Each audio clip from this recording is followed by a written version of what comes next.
Greg, how are you this morning? Fantastic. How about yourself? Well, after a horrible bout with sickness, I'm much better after losing 12 pounds in 4 days.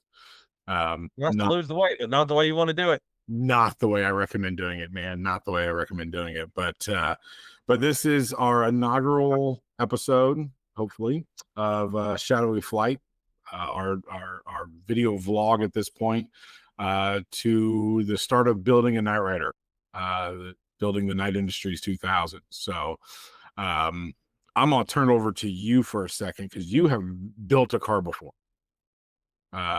You are on to your second car now.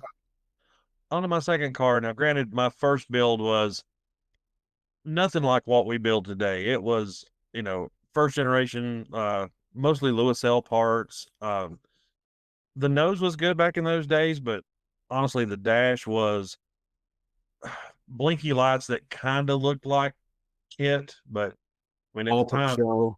yeah, I mean, it was all kinds of weird, but I mean, at the time, that's the closest thing we had, and the show had been off the air for a long time, and most people in the community, that if they weren't like us, that were just like hardcore fans, if they saw a black Trans Am with any kind of blinky lights on the dash, they were like, "Oh, it looks just like it." So it passed. It wasn't hard to trick the layman's at that point back then. No, it was not. Okay, so in that car is done gone. You got rid of that car. I pretty much finished it up, sold it probably late '90s, maybe early 2000s. Do you know what happened to it by any chance? I've asked around and no one seems to know. I was living in North Carolina at the time. Met a guy. I don't even remember where he was from, but he was from several states away. And he brought a trailer in and loaded it up and took it off. And that's the last I heard of him. Okay, all right.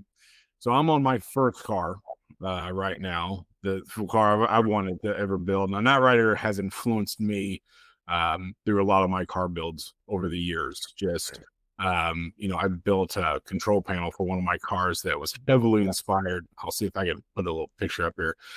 Heavily inspired by Knight Rider. I mean, it had the buttons with the three lights on top for power, standby, activation. Like it was heavily inspired, and I was pretty proud of that at the time. I mean, that's for a BMW. I was pretty proud of that at the time, and then I started deciding that I'm going to build the real thing, and wow. So that's kind of what this podcast is for, or video or vlog or whatever, to try to help people, guide them through this effort of building these cars, because there's a lot more to it than most people think. Because the devil's in the details. So let's talk about the main thing that you're gonna have to start with, other than a shitload of cash. Uh, would be the Trans Am, Yep. an 82 to 92 F body Trans Am. And of course, KITT was originally, what years did they originally use? 82s, 83s. I think you'd probably have to check with Joe. I mean, I'm sure that they probably use some 84s as well. From the Joe Trans Ray. Am. Yeah. Now, Yeah. from my understanding, the first KITT was, I believe that, if I'm not mistaken, quoting on the historians, they said that the first KITT was like the first Trans Am that ran off the assembly line because they had connections at uh, Pontiac in California. Yeah, it was definitely one of the first, because they were built in California and then shipped out by rail across the country. That's where the train wreck comes in too for the later years. So the first one was definitely an 82, and that's what everything's kind of based off of, especially some of the modifications that we'll get into later. So what year are you working on right now? My current car is an '86 Trans Am. It's a T-top edition. It was a carbureted car from the get-go, so I will probably stick with carbureted just because it's easier to work on. Okay, not a fan of carburation. I hate it. Yeah, But some people like it, and it does make things, it can make things certainly a bit easier from certain aspects. So mine is an 89 T-tops, and we were just talking about this. The 89, I think, is probably the last year you can use without major body modifications, uh, to make it look right. So for us nerds, the average person will never notice, right? right. The 90, 91, 92. The fenders and some spoilers and some things like that were different on the cars. I can't remember if it was the 89 or the 90 that switched, because I was actually talking to a friend a couple of days ago. He sent me, everybody that being a Night Rider fan, anybody that knows you sends you every listing for a Trans Am that pops up on Facebook. So I only need one right now, man. yep, he sent me a picture of a car that was a 90 Trans Am, and it was still had the big squared off front end instead of like the weird teardrop nose or whatever you want to call it. And I thought, no, that's not right, because they changed them in 90, but apparently 90 still had that same big squared off nose. So it may have been 91 that they switched over to the different nose. Okay. When did they switch? Well, I know my car as an 89 had the different spoiler on it. Yeah, looks like 91 and 92 were the only 2 years they made the nose that didn't have the turn signals in the front, right there on the where the hood lines up. Okay. They were down closer to the tip. Okay. Okay. So my car, all things considered, I needed very few modifications for my car. I got really, really lucky. So my car had the wrong fenders because they need the turbo or the vents in the fenders. My car didn't have those. I found a guy on Facebook in Ohio that said, "Someone just come and get these. I don't want them." I found factory ones for my car, and I want to use those because the aftermarket ones, the steel's a little thinner. And they are. I mean, they're recreations. It doesn't matter who you get them from. Year One, Classic Auto, Firebird, whoever. The steel's thinner, and they are. So he wanted the originals, so he gave them to me for free. And as we were talking about the spoiler, and I said, "Yeah, that's the spoiler I have on my car, the whale tail." Yeah. Not the one that KITT has. He says, "Oh," I said, "I'm gonna have to cut off these tabs on the metal that goes around the glass." And he happened to just be like, "I got the other ones. Do you want them?" And he gave me the metal ring all the way around. Oh no.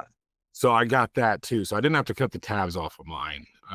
But I did have to have the auto body kids at my school redo the deck on. So they've done a hell of a job on that. I have pictures. I'll see if I can insert now. And because they've been working on that, and it might even be painted by now.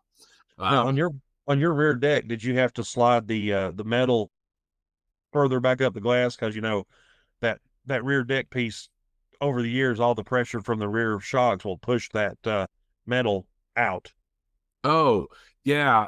No. I didn't. I don't know why. I mean, that glue was still super tight. Yeah, mine's like a foot past the rear end of the car, so I'm gonna have to slide it back in.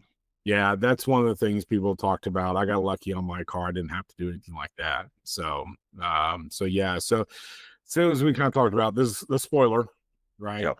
Kit had the original 82 to whenever mid 80s spoiler, not the whale tail. So that's a huge part of it. And since we're on the topic of the rear end, the rear glass. Yep. So your car has no defrost. My car has no defrost, and I have a couple of extras that have no defrost. And if I could fit that in the back of a Cadillac, I'd be down there to pick one up, man. Oh. My my car has defrost. Why the car of the future didn't have defrost, I don't know, but KITT did not have the rear defrost. And I'm guessing in retrospect they probably special ordered it spec that way just so they could see into the back of the car easier. Which Probably. no. So you need no rear defrost if you're going to be truly as accurate as possible, because as I found out, those defrost lines cannot be removed. Nope. They are etched into the glass. You can deactivate them, but they will still be there. They're etched into the glass. You can't get them removed. So you do need that. The hood has had some variations throughout the years on the car. Yeah. Even through now, what do we call the right hood? The right hood, we've always called it the turbo hood, the turbo cowl hood. Okay. So you need the turbo cowl hood, not the vented hood, not the flat hood. There's probably 3-4 different variations of that. I know of at least 3. There may be a 4th one. I can't remember off the top of my head. Okay. So at least 3, but you need the turbo cowl. Yep. Which for your carbureted car, I've seen some people do some very cool stuff. When you punch it, you can put a switch in, which will change to pursuit mode. Yeah. It will open your turbo cow, Yep. your carburetor. Yep. I know a lot of people that did that with like the first couple of years when they were still using the Crossfire injection cars that had the actual active flap. They Mhm. tied that flap into the pursuit that would switch over, like what you're saying. Yeah. Is that still possible with the new It technology upgrade? probably is. The newer turbo hoods didn't have that electric motor, and they're solid. They don't have a little flap that opens and closes. But I'm assuming there's probably a way to modify it. I haven't gone that far. I mean, as far as the new dashboards and technology, is there? I haven't seen an input. I can't think of an input for that to make it go to pursuit. I haven't seen one. Because back Now, in the day, it was those electronics were yeah, they were great. bunch of flashing lights. Some of them you had to plug into a freaking wall, didn't you? Oh yeah, there was stuff. I mean, you had to have a secondary battery. Of course, now a lot of people do that now anyway. But yeah, they were less than spectacular. Yeah, I put secondary batteries on my car, so I'm building a new electrical system on top of the car's electrical system because I just Yeah. don't like a 40-year-old system can maintain what the car needs to do. But anyway, so yeah, so hood, fender, spoiler, rear glass, T-tops, one of your favorite subjects. Oh, dude, I can feel well, a little bit of hair I got left just immediately starts to crawl when we talk about T-tops. Mainly because I've got two cars that could be used for a replica.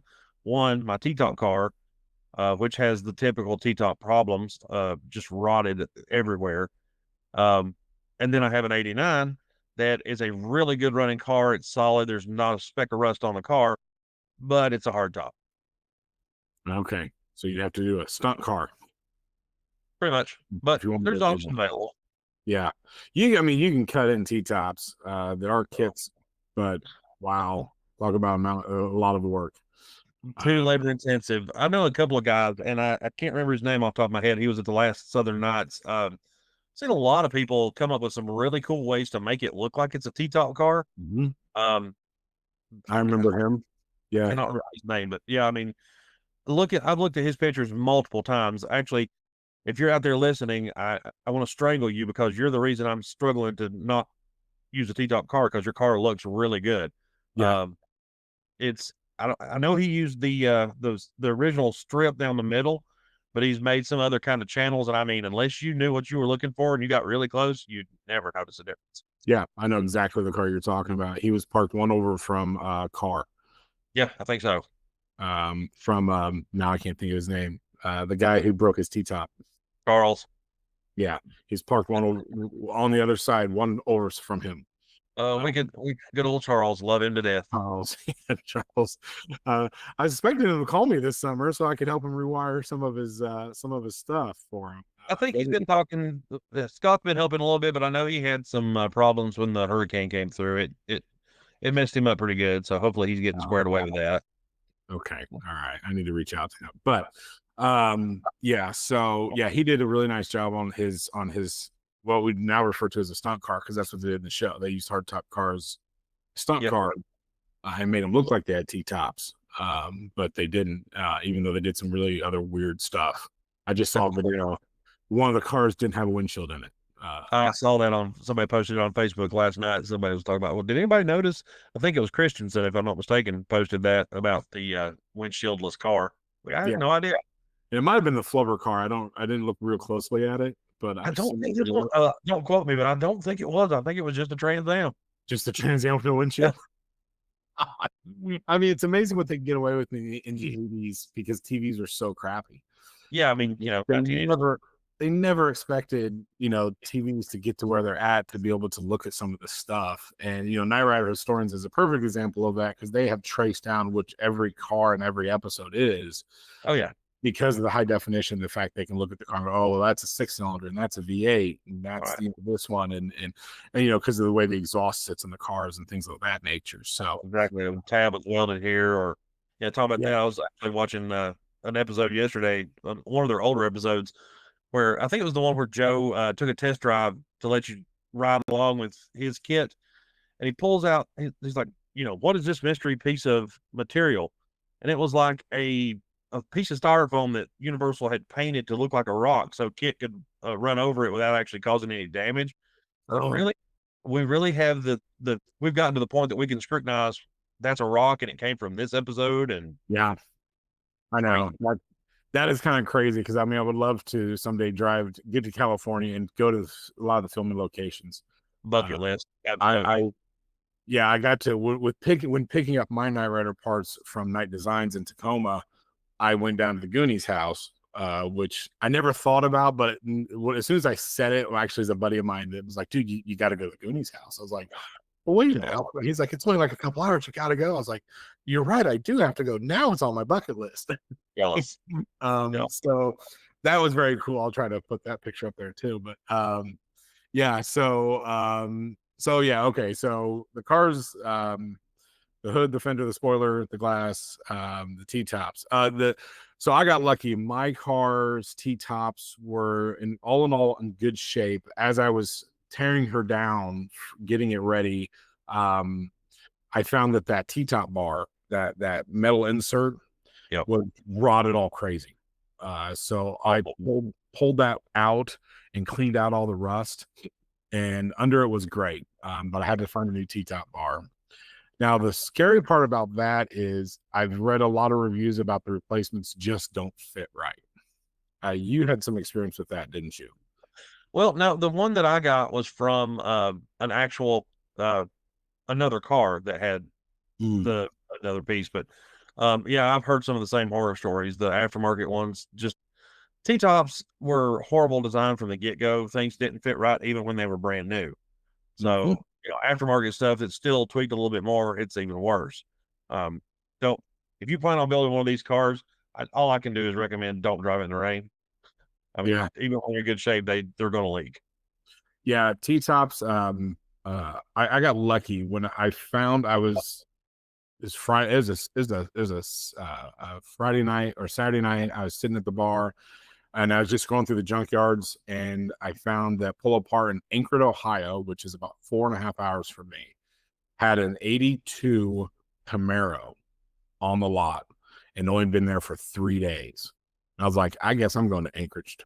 And I drove out there and I got so lucky on this car. It had the T-top bar, a good one, in good shape, had T-tops, had tan interior. I got tan rear seatbelt, the plug-ins that I couldn't get the seatbelt themselves out because the bolts are stripped. Yeah. So disappointed. Not that I'm gonna have people riding in my back seat, but still. It had the cover, the luggage cover for Oh, yeah, I got one of those. that's impressive. I know. Now installing is going to be more impressive because there's no bolts, there's no holes in the car for that. And if you go too far, you'll hit the gas tank. So you have to very gently drill a hole and then cut your bolts so that they're only like like that.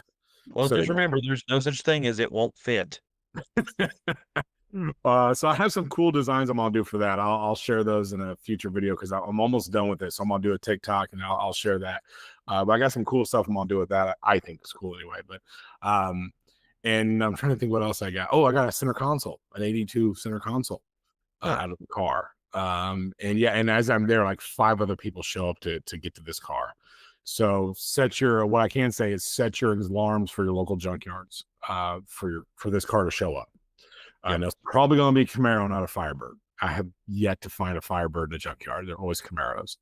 But all the parts are basically the same back then for the early F bodies. So I got really lucky on that. So yeah, I got that stuff. And then let's see, what was the other one? Yeah, that was the T. So that's where I got my T-top bar. But I've definitely got some definite what should I say, horror stories about that T-top bar. So if you can salvage it. But if not, good luck. I'm not sure what else to say on that. They're rare that they are not at least somewhat rotted. Yeah. I mean, I worked for GM in the 90s. That was one of my first jobs as a service technician. Leaking cars. T-tops were better than convertibles. Yeah. Because convertibles back then, the Camaros, the Cavaliers, those were hard top cars. Yeah. That a company in Florida, I believe, cut and made into convertibles. Oh wow. And especially the Cavaliers, people will come in. My car's leaking. Yeah, you're missing a big old piece of metal on the top of it. Yeah, it's leaking. That's how that works. Yeah, because you always knew because the convertible top button, they were in different places all over the car. Oh wow. They're one of the same spots. So yeah, so T-tops leak. It is what it is. Not much you can do about that. So, and then rims and hubcaps. Another painful story. I know this is a Knight Rider tax story. Something I've come to talk about. As soon as you tell someone you're building Knight Rider, the price goes up. Oh yeah, absolutely. The Knight Rider tax exists. The Knight Rider tax exists. And I just thought of something else we need to talk about. But rims and hubcaps. What rims are you going? What do you have? What are you going to do? Currently, I have a set of TurboCast 14-inch rims. The TurboCast came in 14 and 15. Of course, the correct is the 15-inch. I bought a set of 14-inch accidentally because someone told me they were 15s and they weren't. But in all fairness, the 14, if you put a 14 and a 15 close to each other, it's another one of those things that unless you're one of us or you're just really scrutinizing it, you'll never know the difference. One of us. Yeah. Especially with the tires back that you put on these cars, they have a lot of sidewall. And that tends to, when you don't have any sidewall, that's when you can really tell the difference of size. Right. When you do have sidewall. So what I learned, my car has rear disc brakes. And if you have rear disc brakes, you cannot put a 14-inch rim over those rear discs. You have to have a 15. I had a free set of 14-inch TurboCast wheels. And they won't fit on my car. So if anybody wants them, I can still get them. Another teacher at my school is like, yeah, you can have them for all the help you gave me. I gave them back to him. I told him to hang on to them and maybe sell them. But they're for sale if anybody wants them. But yeah, you have to have 15-inch if you have rear disc. So that is something to think about. I got a set of the Recaros. Okay. Rims, which are very close to the TurboCast, but they're not the same. Basic same design, but I feel like they just have more fins in them. So, but the hubcaps will fit on them. The hubcaps, the TurboCast hubcaps. Yep. Those are well, why don't you tell us about those? Well, basically the same situation. You've got 14 or 15-inch from the factory. Finding originals are, if you find them, they're beyond expensive. But there are a lot of good options out there for replicas. I know of at least 2 or 3 guys that are making either the replica caps or the replica cap that looks like a cap and a wheel together. A couple of the guys out there have made those that look really convincing. I know at least Ricardo has got the 16-inch. If you want to go up a little bit bigger, if you want a more performance style, you can get the cap that looks like a fake cap and wheel together. All personal preference, but I plan on personally going with replicas because I'm not spending that kind of money on a hubcap that may go flying off at any given minute. Yeah, that was the thing. The originals, at this point, I don't think, even if I could afford originals, I don't think I would buy them because they don't stay on the car very well. They never did. The new ones now, everyone has gotten to a point where they're die and tapping lug nuts, where you can bolt the cap onto the lug nuts. And I think that's a brilliant move, whoever came up with that one. I know Recaro, KRW, a lot of those places that they do that now. And I think that's the way to go. So that you're not losing hubcaps. And I mean, even the reproductions are still going to cost you $400. Oh, yeah. So they're not cheap no matter what. But one question, are you going to leave them all black? Or are you going to paint the red Pontiac symbol? I'm leaving them all black. I know that was kind of people go back and forth on that one. It's all personal preference. I like the all black look. I was kind of leaning toward that too. It's just something I just now thought of. I was like, I wonder which one I'm gonna go with that one. I'm thinking probably go all black. I'm not 100% decided on that one yet. We'll see. Yep. The other thing I just remembered that we need to talk about real quick, we got about 5 minutes left. The rear bumper. Oh yeah. The rear bumper changed. Mine 89 was the wrong rear bumper. I believe the last proper rear bumper was on 84. It was 82, 83, and 84 had the right rear bumper. Everything else either had Trans Am ground effects made onto them or the little rubber bumper inserts.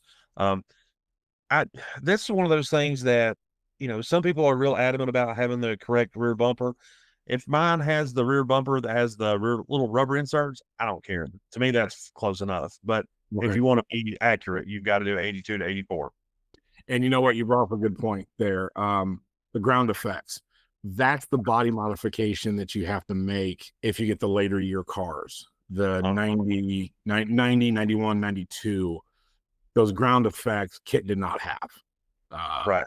And when you take those off, you're going to have holes. And even I think 90%, I feel like, if not 100% of the reproduction fenders have the holes for the body, for the ground effects. My students had to fill all those holes in, and they did. They had to fill them all in, and they did an amazing job. My fenders look amazing. And speaking of filling in, there's one other thing you have to fill in on the fenders. You remember what that is? The vent? Nope. KITT had the vents. No. The antenna. KITT didn't have an antenna. Mine will have an antenna hole. I don't care. Mine will not. Mine's not having an antenna. I got rid of the antenna. I'm gonna just weld the antenna to the frame of the car, and that should give me more than enough reception, which I don't use radios anyway, so screw it. I don't want it. The antenna, yeah, you gotta get rid of the antenna. KITT didn't have an antenna. Yeah, you're right. I can't remember if mine actually has an antenna hole now that you mention it, but I have to look now. Yeah, I mean, I'm sure it does. They all did. All the cars had antennas. That's the only way you got radio reception back then. So that's pretty much, unless you can think of anything else, that's pretty much the rundown of the car. Yeah. You were talking about the ground effects on Trans Ams. Actually, not just the later of the 90, 91, 92 models, even like 80, I want to say 85 and up Trans Ams. Like my car is an 86 and it had the Trans Am ground effects. And even those, you still, when you take off the side skirts, you still got those brackets that are a nightmare to try and drill out. And then you've got the holes. I think it's because the difference between a Trans Am and a Firebird. Yep. The Firebirds just had the base, didn't have the extra goodies. Yeah, the Trans Am was the upgrade in the package. Yeah, because it was I'm trying to think, in the first season, what did they call KITT when like the cops were chasing them? Because they'd say it was a Pontiac, and then after that they switched over. It's a black T-top. They always switched to a black T-top because Pontiac didn't want people associated, because they were annoyed that people were coming. God, we were so stupid in the 80s. People would walk into a dealership and say, "I want the Trans Am car from that." Like, seriously, like, it has that. Which, after spending 27 years in dealerships, that's not the dumbest thing I've ever heard in my life. Oh, but no, not even close. And you work in the car, like, some of the shit people walk in. That's a whole other episode. We're gonna have to do an episode. Oh God, yeah. An episode titled "Because You Did This." Yeah. Ever since you changed my wiper blade, my daughter's pregnant. Like, yep. Customer state. Customer states. Oh yes, customer states. But I think that pretty much hits everything. Yeah. There's one thing we probably want to brush on. So on the the Trans Ams of 82, 83, 84 had the rock guards. Yes. Oh, I forgot about the rock guards. I forget about the rock guards, and the side molding strip was different. Different thicknesses on different versions. 82 to 84 had like a real small, thin strip. Some of the later ones got up to a little bit thicker strip. So all personal stuff. If you want to go that far and you're that particular, 80, 85, I believe they also had the vent in the fender. If you got a Trans Am and it had the ground effects, the vent itself is different. So you have to go back to a Firebird vent.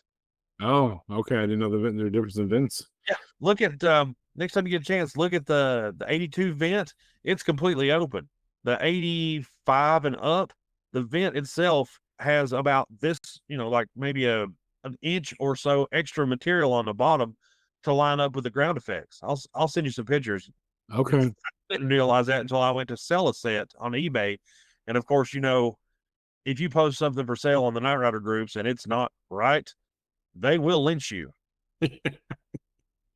They will either put you in a trash compactor, bury you alive in your car, one of two different ways, or use a semi to try to run you over.